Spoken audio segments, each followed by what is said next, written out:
In my day, you could count the number of landlines in, I think in those days there were like 200,000 landlines, I think, in the whole of Nigeria. So you can imagine how restricted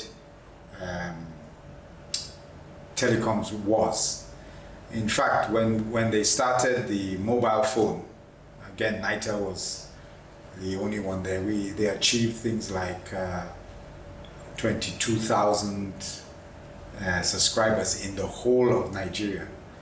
So you can imagine that there was a great demand for communication. So naturally, when IBB at the time opened up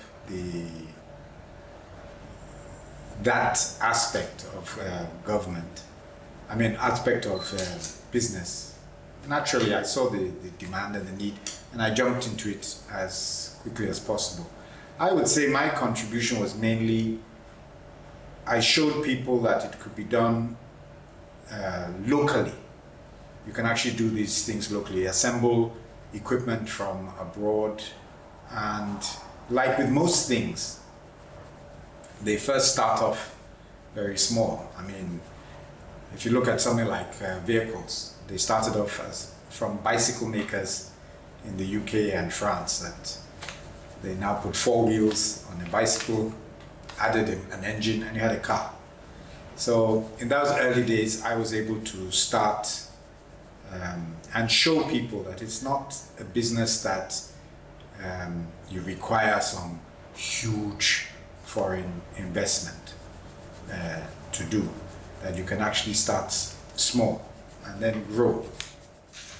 To make it easy, well, banks should be forced or encouraged to allow those things to occur, because even when a foreigner comes in here, maybe to set up a, let's say, mobile network, he's backed up by banks abroad or investors abroad. Here, it's a bit sad that a person wanting to set up something big usually has a problem of how to obtain funds.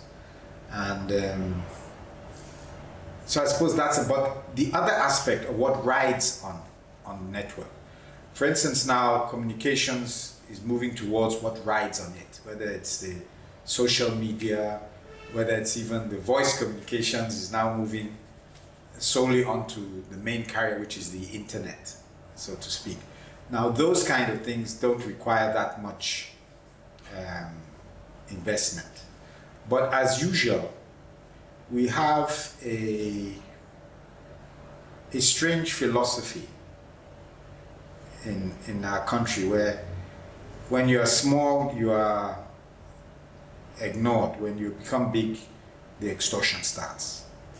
And in many cases, the extortion drives you out of business. But again, another problem is, like I said earlier, is the access to funds.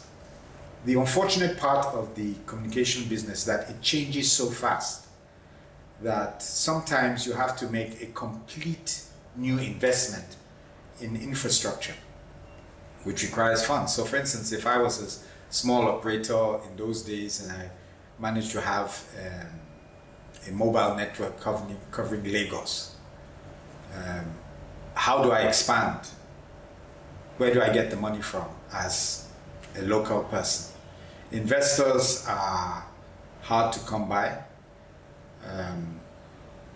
and banks, they don't have a proper policy or an encouragement to banks to loan money, like they do, for instance, with agriculture.